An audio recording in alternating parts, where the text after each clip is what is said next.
When we were filming the 2022 Chasing Cars Car of the Year award, all of the judges loved the new BMW 2 Series. And actually, if it came down to it, if we were shopping with our own money, most of us would have actually bought a 2 Series, even though the Skoda Octavia won, so go figure. But while we love the 220i and the M240i that launched here in Australia, as the only members of the new 2 Series range last year, BMW have now added the Goldilocks specification that sits behind me.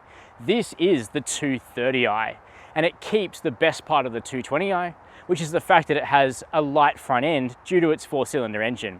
It's also rear-wheel drive, unlike the 6-cylinder M240i, which is only sold with all-wheel drive in Australia, unfortunately. But this is one of those great cars where you just can't go wrong, no matter which one you buy. But in today's video, I'm going to explain why for me, the 230i is the best value for money at just 71 grand, which for something as sophisticated as this is awesome. Before we get started, hit subscribe below. The common criticism of modern BMW interiors is that they all pretty much look the same, and that would be a problem if the interiors were bad, but they're not.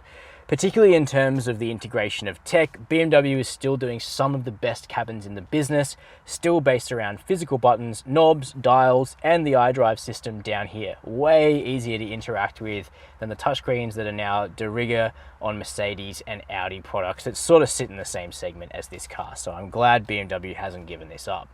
You also get wireless Apple CarPlay and Android Auto, though BMW's own software is totally fine. And even the base stereo in the 230i is okay, though you can option up a Harman Kardon system if you desire. This car has a few options on it, but it's relatively restrained. It's got 19-inch wheels instead of 18s. I could take that or leave it. You've got a glass sunroof too. That's a feature I like, particularly on a car which isn't an out-and-out halo performance car, but instead is something to just enjoy like this. I'd probably do the glass roof, but otherwise I'd largely leave the car as standard. And that includes these seats, which are a mix of Sensatec artificial leather and Alcantara in the center. They look good, they're comfortable and supportive, they're pretty well bolstered, and you can adjust the side bolsters too, which is just great. Now, there's a bit of a problem though in the interior, and that's the outrageous girth of the steering wheel. BMW's really latched onto this trend in the last 5 years, and I just don't know why. It's a round steering wheel, that's good, but it's so thick, you really can barely get your hands around it. It's got paddle shifters. That's important because unfortunately the 2 Series is now not offered with a manual. Again, something that would be much more of a problem if the automatic was not good. But it's the ZF 8-speed, running BMW's superlative software for that transmission. So again, hard to take points off for that. In terms of cabin quality, it's also rather good. We don't get a leather dash, but the slush molded plastic is soft. There's blue stitching, there's metal accents, and while the pedal box is fairly narrow, even me with long legs, I fit fine, and there's soft padding off to the side too. You get this aluminium tetragon trim, which is a bit trippy, but there are other choices available too. Big cup holders, wireless charger, storage under here. It's a practical area. And you've even got a pair of dicky back seats in the second row if you need to carry extra people at a pinch. In Australia, all new 2 Series Coupes are M Sport, but this car's almost 90s retro looks suit being an M Sport. One of my favorite parts of the design is the flush door handles. Some might say it's a return to the 90s rather than the typical pull-out handle. I just think it looks so cool on this car. Now, I know opinion is split on the design of the 2 Series. Some love it and some think it looks a little bit piggy. I think it's really, really cool. But personally, I'm just grateful that there's still a small, relatively practical rear-wheel drive 2-door coupe in a world full of SUVs. That's awesome. Now this color, that's M Portimao Blue, looks great on the car, suits it in my opinion. And the most practical part of the 2 Series, apart from having those little back seats, is that it's effectively a 2-door sedan. And that means you get this sedan-like boot with 390 litres of boot space. Heaps, and a lot more than some rivals, cars like the Nissan Z for instance. Unfortunately, you've got a tyre repair kit rather than a spare wheel, and on the other side you've also got a first aid kit behind a little bit of netting, but it's a big practical space, and even though it's not powered, who cares? It's nice and easy to open and close.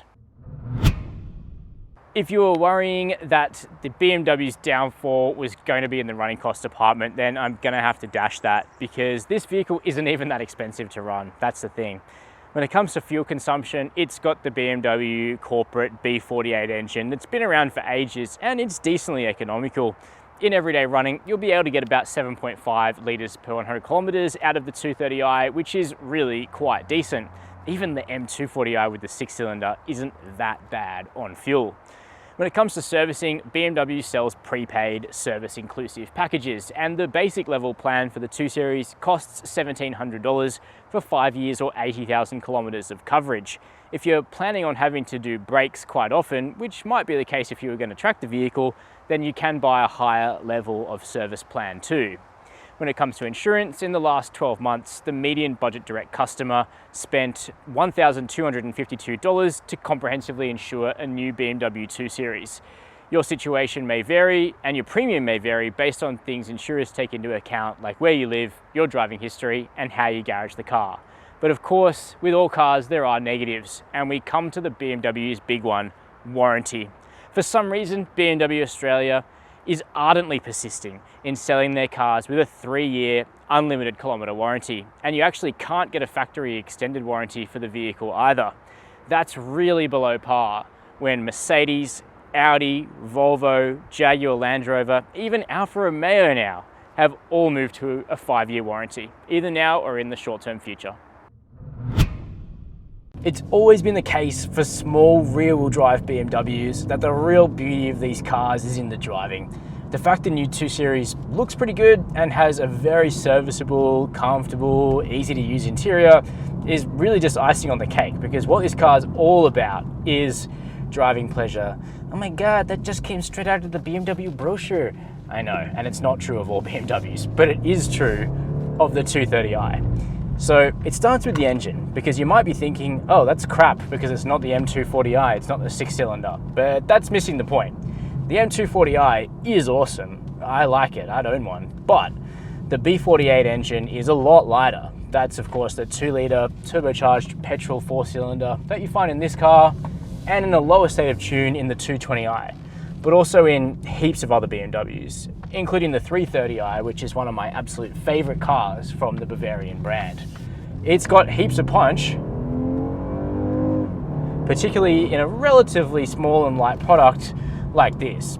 You don't need the M240i if your mission is, I want to go fast, because the 230i still has 190 kilowatts of power and 400 newton meters of torque, which is plenty, if some way off the 285 kilowatts that you do get in the 6-cylinder version. But it's healthily ahead of the 220i, though even that car is kind of fun to drive because it's relatively weak in the power department, so you have to stay up it all the time.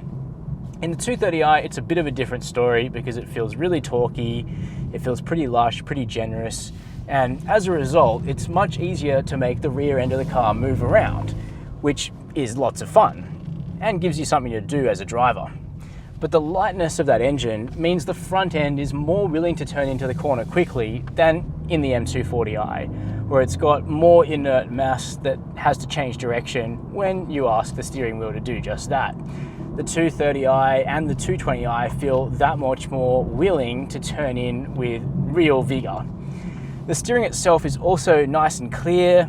BMW steering isn't really back to kind of the glory days of the like E36 and E39 and E46, but it's getting better, and the 2 Series is an example of that. The steering weight isn't too heavy, particularly if you leave the steering in the comfort mode, and the engine and transmission calibration are really nice, and in the individual mode I like to keep those in sport, which is the middle setting. Just makes the car feel a little bit more alive.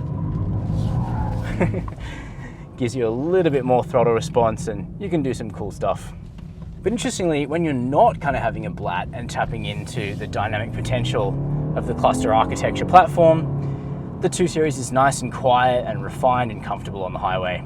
It actually doesn't have adaptive dampers as standard, but that's not an issue because the ride quality is really well balanced and supple, even on fixed dampers. And that's actually not true of the larger, heavier 3 Series. But if you do add adaptive dampers to the 2 Series as an option, or where they're standard on the M240i, it does add another plane of talent. The brakes are also quite strong, and the levels of safety kit are also okay. We've got AEB, adaptive cruise control, lane keep assist, blind spot monitoring and rear cross traffic alert, but you don't get, I guess, the very latest mod cons like a 360-degree camera on this car, but it's so small you don't really need one. I'm not ashamed to say that I and my fellow road testers here at Chasing Cars love the BMW 2 Series, and the 230i, for really keen drivers who love handling, is arguably the best yet of the lot, with that light nose, clear and focused steering, superb ride quality and balanced amount of power. Of course, a lot of people will prefer a 6-cylinder, and that's completely fine. Now, no car is perfect, and this car's glaring omission is the lack of a 5-year warranty, despite almost every other car manufacturer getting on board, and that's a shame. But if you can look past that and put it to one side, the 2 Series has so many things going for it. And if you love a driver's car, if you don't want to get on the bandwagon of having a million SUVs, this thing is worth considering, particularly as a second car for you to keep in the garage, to have a fun blat with, but also being great for commuting.